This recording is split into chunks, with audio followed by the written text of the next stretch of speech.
Yeah, great to see you all today, and I know it's a really busy time of the year. When isn't a busy time of the year, but this is a particular kind of pinch point, so thank you for coming. Thank you for inviting me. As Anna says, I'm the Athena SWAN project manager at Birmingham City University and have been for nearly 4 years, and I'm also a senior research fellow. And I'm an interdisciplinary social sciences researcher, so I draw on sociology, education and geography within my primarily, almost exclusively, qualitative research.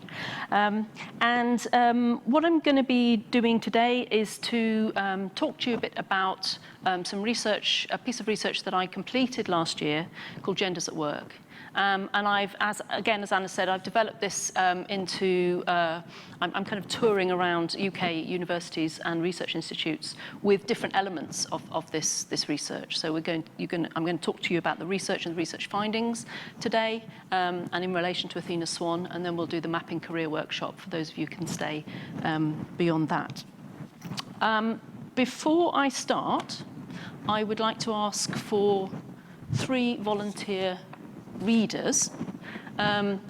You would only have to read out a short piece, so you need to feel comfortable about probably standing up in this room and reading that out. Ideally, 2 women and 1 man. But you don't feel obliged. Or at the back there. So would anyone be willing to read a short piece during my presentation? Okay, we've got two there. Right. Thank you. So story A. All you have to do is don't feel you have to practice it or anything. And I'll just wave at you when I need you to read it. Thank you very much. Sorry to pick on you. It happens. Okay, so that's the title of the presentation this morning. I'll probably speak for around 30 minutes, might be slightly less, and then we can have a wider discussion. I know there are lots of people here involved in Athena SWAN and interested in gender equality in general, so I think probably I would learn a lot from discussing it with you. If there are any questions for clarification as I go through, please just wave, and then we'll get to the sort of more juicy questions afterwards. Okay. But first of all, I'm going to start on this, well, it's cloudy now. Is it Wednesday? Yes. Yeah. On this cloudy Wednesday morning, I'm going to start with a poem. This is called Ceiling. It's a bit of a myth, the glass ceiling. Didn't we smash it some time ago? Aren't we prime ministers, bishops, and CEOs? All the paperwork has to be equal, and the pay. Well, there's some way to go. I can see where I want to get to. Not the top, just a place where I know my work matters, and I've something to show for my labour. Not ticking boxes. But why is it all so damn slow? And if I got there, would it be so rose-tinted? Perhaps it's better to stay here below and not try. Just go with the flow. But one day, I might blow a gasket, lose my cool, hit the roof, smash right through. That's a poem from a longer sequence called Glass, which I've created out of some of the data from this research. Talking of which, as I said, the research was entitled Genders at Work. It was an 18-month project, and it was a qualitative, as I've said, social science research project looking at these key questions. How does gender shape workplace experience and career trajectories within a post-92 UK university? And obviously with qualifications, looking at the HE sector more generally. And what are the implications for the idea of career as a linear, uninterrupted, gender-neutral trajectory, which is essentially the dominant model of career in the workplace? So what I'm interested in this research, or what I was interested in, I still am, is what is happening. in the spaces between the organisational rhetoric of equality and diversity in Athena SWAN and the lived experience of individuals. And because I'm very closely involved in Athena SWAN, as I continued the research, I began to also want to think more about what are the implications for the Athena SWAN Charter and the university in addressing and redressing gender equality. So this project was a way of really bringing together my two roles at BCU, which is a bit like being constantly in the lab, you know, because I'm working on the Athena SWAN applications and I'm also critiquing what I'm seeing going on around me. So this project was trying to bring some of these things together. It was unusual in a couple of ways, or distinctive anyway, in that it was institutional research. I was doing the research at my own university. That doesn't need to be any kind of secret. And therefore, it was institutional research, which is usually research conducted very much internally for internal eyes to get some kind of key information which will improve planning, effectiveness, decision-making. Institutional research usually has a quick turnaround. It's not usually underpinned by theoretical perspectives, and it doesn't usually see the light of day outside the boundaries of the university or the institution it's conducted in. So Genders at Work was very much institutional research in that it did aim to increase the corporate intelligence around gender equality, about our Athena SWAN agenda, you know, to feed into our Athena SWAN agenda. But as I've mentioned, it wasn't particularly quick. It was an 18-month project. It was qualitative, and it was underpinned by a particular theoretical perspective, which was a feminist geographic analytical framework, particularly the work of Doreen Massey. And as today is evidence of, the findings are being widely reported beyond the university. And that's because it's not about Birmingham City University. It's not really about the university itself. It's about the sort of It's about the cultures and the practices of the higher education sector, just using the university as I said, a kind of a lab. The sample, I wanted the sample to reflect as far as possible the expanded Athena SWAN framework. So I wanted to talk to men as well as women. It's called Genders at Work for a reason, because I wanted to people who define as a gender non-binary, transgender, etc., to feel able to participate, and that they were eligible to participate. And there was a lot of interest. It was an open call to all BCU employees, and all BCU employees were eligible to participate. This means that staff who work in catering, estates, gardening, cleaning were not included because they are not employees directly of the university. So it was primarily, it was academic and excuse me, professional services staff in roles that kind of, I wanted to spread it as far as possible across the organisational hierarchy. So I was looking at 5 different grade families, if you like, in terms of seniority. But it was an open call, and they were self-selecting. In terms of gender, it was there were more women than men. Came forward, one person who defined as gender non-binary. In terms of ethnicity, there was the majority of participants defined as white British or white other, and so there were 36 white participants and 9 BAME participants. And in terms of age, I don't know how well you can see those numbers, but basically the age range from 30 to 60 was the best represented. One person over that range, and 7 who were in the 18 to 29 years, which kind of reflects pretty much the profile of the university staff. In terms of what I did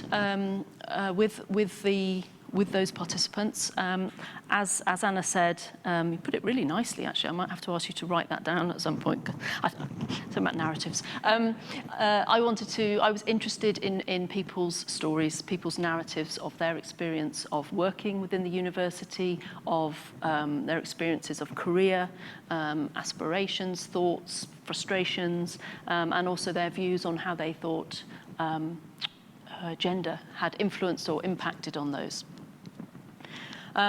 The reason I was interested in narratives is it was about capturing the singular and particular within the social context of the university, of the higher education kind of context. As Cresswell says here, experiences as expressed in lived and told stories of individuals relating to the singular and particular within a social context. I'm also interested in complexity. It's one of the problems I have with Athena SWAN, if you like, that we try to get kind of, and any policy strategy like that, we try to get neat answers to very messy lives or messy situations. I was interested in trying to elicit some of the complex and contradictory within people's narratives. And as Anne-Marie Bathmaker says, narrative does accommodate complexity and reveal ambiguity, which can be very uncomfortable in policy terms. And also, I mentioned Doreen Massey. Doreen Massey, if you don't know, was a radical geographer, a feminist geographer who had a fantastic understanding of space, as far as I'm concerned. I don't think fantastic is a particularly academic word, but I really like the way Massey talks and writes about space. And one of the ways she describes it is as space as a simultaneity of stories so far. Place is a collection of those stories. So if we think about the university, any university, York University, as a collection of stories, your stories, this room as a collection of stories. And those stories will be multiple and different, and they will intersect and they will contradict. So that was one of the things I was trying to kind of do with the research methods. So I ran 45 to 1 hour interviews with each participant. I asked each participant to start with to give me a potted career history. And then we worked through a kind of very common, quite informal question schedule, during which I asked them to just describe their experiences of working at the university and in the sector in general, if that was relevant, and their perceptions of how gender had influenced or continued to influence those experiences, their careers, etc. Recorded those and transcribed them. Well, I didn't. And sent them back to the participants for verification. And that was important because they were being interviewed within their own place of employment. I wanted them to feel comfortable in speaking freely about their experiences. I told them, first of all, that they would be seeing the transcript and they could remove anything from the transcript afterwards if they wanted to. And so it tended to be things like names and places and roles and ways in which they would be directly identified, just so that they felt comfortable for me to use the rest of the data and that they could speak freely during the interview. I also used a method I call organisational mapping. Each participant each interviewee was given a mapping sheet about 2/3 of the way through the interview. And I'll tell you a bit about that in a moment. But one of the reasons I used the map was because this mapping exercise, and I've used it a similar kind of tool before is because it kind of changes the energy. It can change the energy of an interview. It kind of gives back the sort of power to the interviewee rather than always them being asked a question or encouraged to tell more. And literally using a pencil, pen and paper, and creating something kind of tactile and visual can, as Rose says, it can help to explore taken for granted things in research participants' lives. It can bring up other thoughts. It can help to develop things that we've already been talking about. And also, in terms of the fact that I use shapes here, again, this is Doreen Massey's, another way she talks about space is space as social relations shaped by power. And in terms of what I asked the participants to do, they each had one of these mapping sheets. You can see the shapes are quite basic shapes, but they're all slightly different. I asked them to select the shape that best represented to them the university, and then to place themselves with a pen or pencil in relation to that shape. They could change it, they could write on it. They could not use any of those shapes. They could turn over and create something else themselves. So there was some kind of prescriptiveness to it, but it was also they could break the rules of the exercise as well. Most people, I think all but one, used the shapes that were there. And that was to try and get a sense of, a sort of psychosocial sense really, of how those people felt in relation to the organisation, where they felt they were in relation to the organisation as a whole. And there were some quite interesting outcomes of that, which I'll talk to you about a bit later. Okay, and those two methods together, I called spatial storytelling.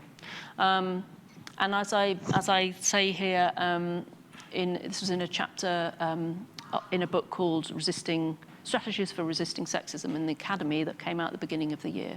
I use spatial storytelling to map and report stories beyond dominant and exclusionary narratives, to uncover spaces between, to foreground relationships between spaces and power.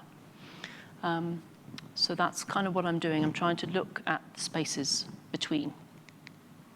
Okay, so findings. What I, obviously in this short amount of time, I'm not going to tell you the findings of 45 different people. I've selected 3, and they're selections from the selected 3. I'm going to, you're going to hear something of their story, and I'm going to then show you also their map. So we're going to start with story A. So story A is that of a female in her mid-30s, early to mid-30s. She's a working parent. She works in middle management within professional services role. I think that's all the information you need to know about. She's white. Yeah, I mentioned she was a parent. Okay, so if you would like to read story A, thank you. Yes, stay there as long as everyone can hear you. Yeah, thank you. Obviously, we have a flexible working policy. I work from home 1 day a week, and it was a condition of my accepting this role. But I'm the only person in the department of over 100 with that, and I often feel as though I'm having to justify it to say, well, no, it's fine. Look, it's a piece of paper that says the university signed up to it. I feel irritated that in 2016 I should have to be justifying flexible working, when actually it should just be taken as read. It was operationally feasible for people to live against their objectives, as I have. There's this notion that flexible working is somehow something that women ask for, and therefore it's something which is basically irritating to an organisation, because it's some kind of extension of maternity leave, and maternity leave is an irritation as well. Flexible working is supposed to be about accommodating work and life for everybody in the 21st century, men and women's equal childcare responsibilities and everything else. But what it actually is an attempt to shoehorn an old-fashioned career pattern around the commitments that you can't change.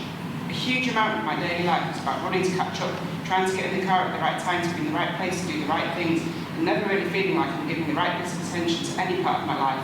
Then at the end of the day, you just think, I haven't managed to do this, or this, but I suppose we're all still alive and we're all in the right place. Thank you. Thank you very much. Okay, so this interviewee talked about flexible working being perceived, she felt, as something women ask for. and that it was an irritation, and she talked about maternity leave being basically also irritating to an organisation. That's how she felt, despite those being absolutely standard policies, if you like, workplace policies, things that people would take for granted. This is something, that's what I'm talking about this space between the policy exists and then there's the experience of it. So what is going on in between? And she also talks about that always running to catch up, which I'm sure is something that people in this room can relate to. And you know, the stress of all the different decisions and things she has to achieve during the day. So this is her map. She chose the triangle, as you can see. And one thing I should have said is that one of the other important and useful things about this particular tool is what people said as they were doing the exercise. So the thoughts, their articulation of their thoughts as they were doing the exercise, and that was that's kind of as important data as the actual visual itself. So you can see she's placed herself inside and outside the triangle, and this is what she said. I'm instantly drawn to a hierarchical structure because I'm a central service and I report up to the top floor. It's literally like that in this building. And I would say that I'm probably here in terms of structure. That's the one in the middle. I'm probably here in terms of what I'm being asked to do. When I'm representing the university outside of the building, people interact with me kind of up here. Internally, I don't even get to go to management forum, so I'm down here. So there was some interesting comments or observations on a sense of a perceived difference in status inside and outside the building. Management Forum at BCU is a group of around 250 managers across the university. So she didn't qualify to kind of go to that. But when she was outside the university, she did a lot of external facing work. You know, she was the university. So there was that contradiction. Okay. Story B. So story B is that of a man in his late 20s, male in his late 20s. He's white, and he's an academic. My first responsibility was as an admissions chair. I did that for about 6 months, then I moved to be first year chair. Then I was awarded a scholarship for a year, so I moved away. When I came back, I was promoted to course director, jointly with another member of staff. We shared this job for 2 years and then she left. We had to decide whether to carry on the joint course director position or whether I should take the course director on as an independent endeavour. For various reasons, we decided to create it as a role for one person, and I have been solo course director for the last year. I enjoy doing both the academic side and the administrative side. Both of them come with their own sets of challenges and opportunities. I've been promoted above where I should be at this point in my career, bumped up a couple of spots. I am now at a bit of a crossroads. I could go down the senior management route and that would be fine, or I could try and keep both sides, admin and research, going. I enjoy both, but research is valued more highly. There's often an expectation in meetings that male academics will engage in a particular kind of conversational style. What I mean by that, in the most diplomatic terms, it's a very forthright, I am always right, everyone else is wrong, I will stick to my opinion, I will think that everyone else is not seeing the full picture. I've never been comfortable with that kind of confrontational style of interaction. I don't engage in that at all. If there is a gender dimension to my experience of the workplace here, that would be it for me. I try to have a more cooperative style of conversation. Whether that has put me at a disadvantage, I don't know. Okay, so this is someone whose career seems to be very much on track, going well. He says he's further ahead than he should be at this point in his career. He's a relatively early career academic. Now he's come up to the point where he's facing a career crossroads. So it's not a direct and obvious route. He's going to feel he has to decide between research and administration or management. And he also talks about this expectation within his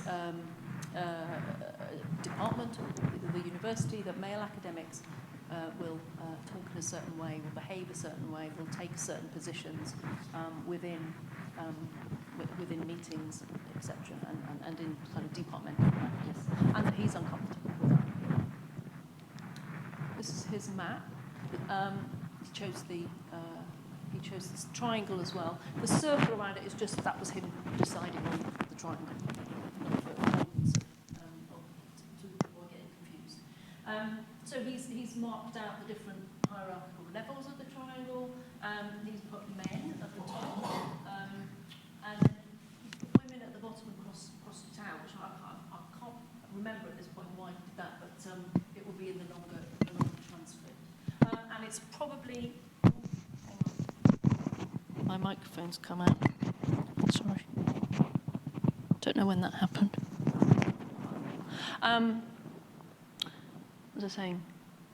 It's worth saying that at this point when I interviewed him, the top echelons of the university, the academic leads, the VC, the DVCs, etc., were all men.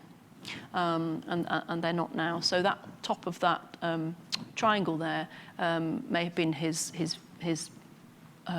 observation, or he may have been stating a fact. And this is what he says. It's very hierarchically organised.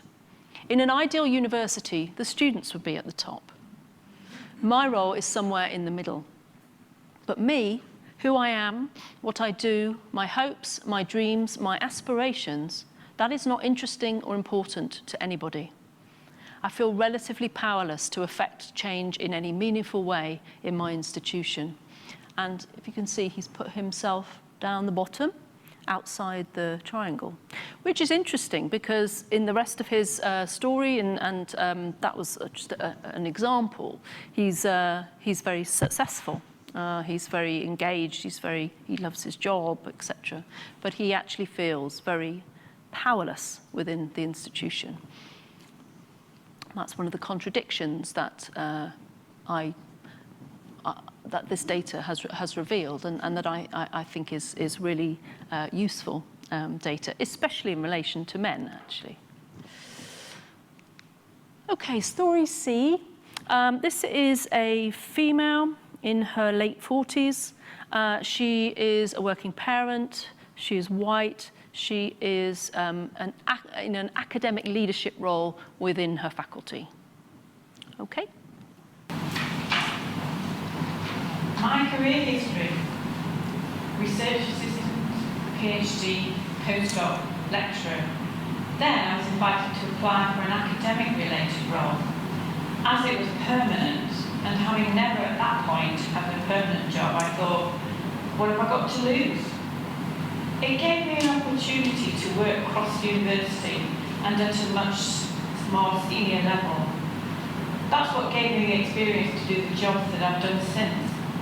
Then it's been quite a zigzag route to this point. I think people would think twice about saying something inappropriate in meetings that I'm in. In another audience, they may think that was amusing to throw a dodgy comment in, but they'd never do that in front of me because they know that I would jump on them.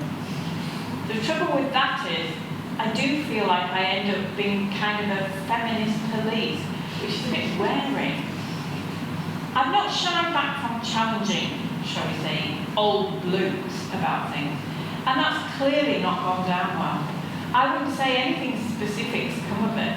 It's never come back to me, well, not explicitly anyway, but clearly they've not liked it. I'd like to be a pro-vice-chancellor. I'm not sure about vice-chancellor yet. Not sure if I'm properly politically connected and motivated enough, and it seems that you have to be. But PVC definitely in the next 5 to 10 years or so. Dean first. Just a question of finding the right opportunity and deciding whether, I'm being perfectly honest with you here, whether I'm willing to compromise who I am in order to get the job. For now, I'm trying to be more careful about not just soaking up activity and getting good stuff done, but not actually getting any credit for it. Not that it's all about the credit, but I always find it's very difficult to stand back and let something fall over. And I think perhaps that's not always a good thing in career terms. Thank you very much. Thank you. Okay, so this interviewee talks about a zigzag route. So she started off in an academic role, a series of short-term, fixed-term contracts, and then got into permanent roles through a academic-related role, and is now in an academic lead role. She talks about being the feminist police in meetings, or feeling that she needs to be, or in fact later on she said she felt people actually expected her to, because she'd done it so many times, but it was wearing, and she wished people would get the point, really. And then she's clearly ambitious and, you know, looking ahead. She's got her 5-year plan, but she says, am I willing to compromise who I am in order to get the jobs? So she's faced with something of a dilemma there, and she's looking at the different skills that she perceives are required to you know, lead a university, the political skills. This is her map. She chose the circle, which with the porous outline, and she placed herself in the middle. So she was one of the 2 people in the research, in the data, who placed themselves in the middle of something. The other participant was a man. And she says, I'm going to go for the circle because the way I see academia is as a conglomerate, as a collegiate activity. I would place myself, I think, at the centre of that, not because I think I'm the centre of everything, but the way I interact with people is obviously from me outwards, whether that's students or colleagues or line managers or people I line manage. So she's using the shape there to describe or to depict, if you like, her role and how she works within the organisation, or her perception of that. So it's quite a positive, map, I think. Okay. The other kind of way, another way that I've been looking at this quite significant amount of data that I collected was through the career metaphors of glass ceiling, glass escalator, and glass cliff. People familiar with the idea of the glass ceiling? Pretty much noddings. Escalator? No, shakings. Cliff? Okay. So here's the glass ceiling, which you saw already, the poem at the beginning. So this is as you know, these are the hidden obstacles to women's progression in the workplace. So it was a term that came, I think, started to become popular in the 1970s, and is still being very widely used. The glass escalator refers to male. Let's see if I can get this intelligible. Males' careers progressing more rapidly than females in highly feminized professions, such as education, particularly, for instance, primary education, nursing, health type roles. And also, when I did this presentation once, someone went, librarianship. So apparently librarianship as well. So you'll find men are very generally underrepresented within the workforce as a whole, overrepresented in the senior management roles, and that's called the glass escalator. And then the glass cliff. Have you not heard of the glass cliff in relation to Theresa May? No. There's been quite a lot of talk about Theresa May and the glass cliff recently, because the glass cliff is a phenomenon coined by Michelle Ryan, Alexander Haslam, who's social psychologists. And this phenomena is where women and minority groups are overrepresented in leadership positions which are risky or precarious. So Theresa May taking on the Prime Ministership when she did with the Brexit scenario thing, and that's in fact Michelle Ryan has recently written about Theresa May and the glass cliff in particular. So these are metaphors that sort of circulate around ideas around career, work around career, and equality or lack of. And as we know, Theresa May's glass cliff has finally cracked. I mean, it's not that I can easily slot the different narratives into those categories, but many of the narratives had aspects of those metaphors that came out. So, for instance, our story B friend over there was talking about I'm further ahead than I should be. He was working in a heavily feminized discipline, or heavily feminized female workforce. Okay. Okay, so just to kind of start to draw things to a close, in terms of gender, work, and career in HE, what am I learning? What have we learned? Some of the things we learned are probably things we knew anyway. Our lived experiences in HE and elsewhere actually are complex and gendered. Not great, I'm not going to get any major prizes for that. That we all could negotiate our paid work and our career within the constraints of social roles, which are still highly gendered, which are still constructed masculine and feminine, thinking particularly around caring and domestic responsibilities, but there are others as well. But nevertheless, despite that complex situation, the idea of career, the narrative of career, is still aligned to male-defined constructions of work and career success, this linear, uninterrupted, it's actually gender-neutral narrative, and research and practice are still dominated by those. Those assumptions are still there. They're there in personal development plans. They're there in sort of training and development, careers, etc.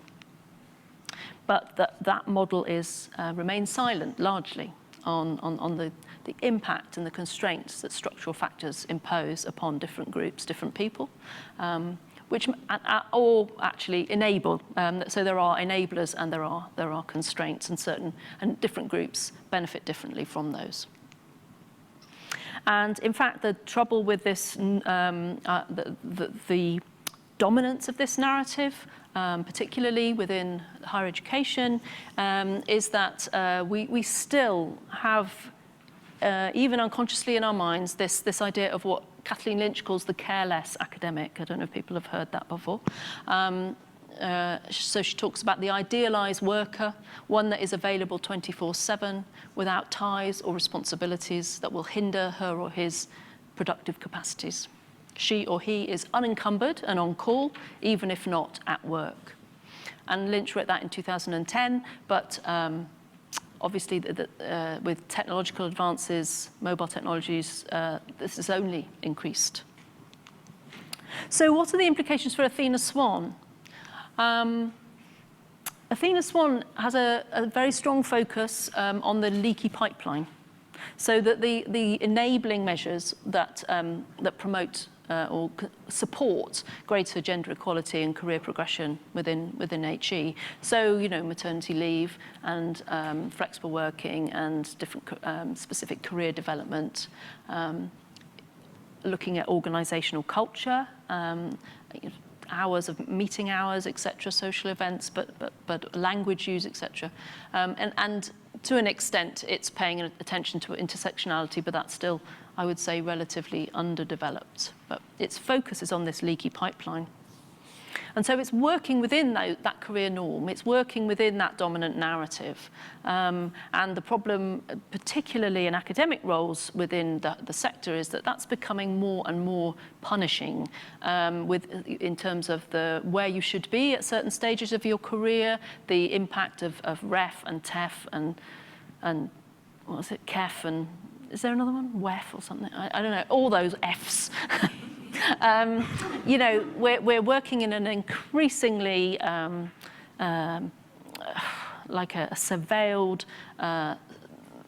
state, if you like, or system, valuing particular kinds of productivities at particular points in one's career. Are you an early career researcher? Are you a mid, late? Have you got enough? Have you got enough publications, etc., to be where you're at? So, as I said, what I was interested in with this project, with this research, is to try and look at bring out some of the things that are happening in between those spaces, between an organisational rhetoric of gender equality and Athena SWAN, and people's lived experience. Hi. Okay. Yeah, I'll carry on. So if as some of those very brief stories might have said to you, some of that rhetoric is not translating into lived experience, then is Athena SWAN working? How effective is Athena SWAN?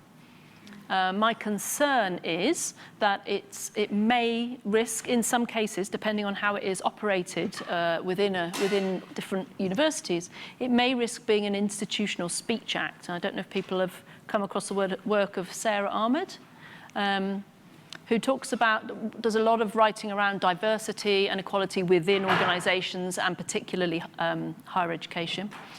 Institutional speech acts do not go beyond pluralist understandings of diversity and are non-performative in the sense that they fail to deliver what they've promised. So they're out there, they're on the website, etc. But what is the actual impact of what they're doing? It's all very well having a stamp collection along the bottom of your email signature, but if you still feel that flexible working is only for some people or is an irritation to the university, something is going wrong there. Something is not happening or translating. So I didn't used to have this slide because, I mean, I don't know what next. But I've tried to come up with some kind of thoughts about ways in which Athena SWAN might develop some more teeth.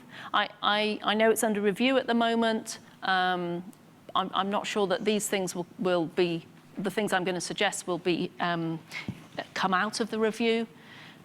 But I think it's also important to say that the status quo, Athena SWAN is actually a really important, it's a really important driver within our sector. And it is operating within a highly complex, highly diverse sector, and one that is also rapidly changing, and which is part of society anyway. So, you know, there's only going to be so much anything can do. It is a really, it's a valuable driver for change within those limited parameters, and I don't know what would be happening if there wasn't Athena SWAN. Don't know what the alternative is, but it is a valuable driver. Sometimes not for the right reasons, though. It does offer a positive and practical framework, and it informs the sector. It brings people together. It produces, you know, good practice and comparisons between different universities and what different universities are doing. Universities are required to monitor what they're doing and their impact or their progress, and to revalidate themselves, and that's important. It's not just a one badge and then forever kind of thing. And it is subject to review and updates, which is what's happening at the moment. So here's some suggestions about what else, about Athena SWAN Plus, an Athena SWAN Plus model. And these are all question marks. So these are just suggestions. I put them out to you for your thoughts, your discussions. You may not feel that these go anywhere near far enough. So first of all, here we are in this room. I don't know how many of us there are, but there are two men in the room, and one of them is not here by choice. So this is common. This is common. Should there be compulsory gender balance on Athena SWAN SATs, on the award panels? And people will go, well, I don't know how that would work. Well, then perhaps it doesn't work. Perhaps the framework isn't the right framework. Should Athena SWAN be engaging more with the issues around the career model that we've been talking about, the restrictive, reductive career model, which does not take account of people's lived experiences, the complexity of people's lives, of all people's lives? Should it, as I say, articulate or promote a more flexible career model? Should senior accountability and actions be increased as part of Athena SWAN, rather than there being these champions who are kind of figureheads and don't actually do very much? Should Athena SWAN include questions on sexual harassment, data, procedures, action taken? This is a huge issue in our sector. It mainly affects women. Why is Athena SWAN swerving it? Should Athena SWAN include questions on the gender and ethnicity data in relation to academic precarity? Academic precarity primarily affects women and minority groups. Why is that not part of gender equality? Should it be embedding intersectionality into all of its questions, into its whole mindset? So those are just some thoughts that I put out there to you, and I'd be really interested to know what you think of those. But I'm going to finish with another poem, and then refreshments. So I'm going to read you a poem called Cliff, which is also part of the glass kind of sequence, and you may recognize some of the words in this from Story C. Cliff. Even now in my meetings, I'm still faced with wall-to-wall suits. And I still hear my colleagues repeating the proposals I tried to get through weeks ago. Great idea. If I'm chair, their language is muted. I know they just wouldn't dare talk the way they do to each other when the feminist police are not there. I wanted this job. I'm ambitious. I've waited a very long time. Opportunities like this are quite precious. But up here, I can see there are lines to be crossed. If I cross them, will my foothold crumble? Or will I achieve greater height, but as someone I don't want to become? And if so, was the climb worth the fight? Thank you.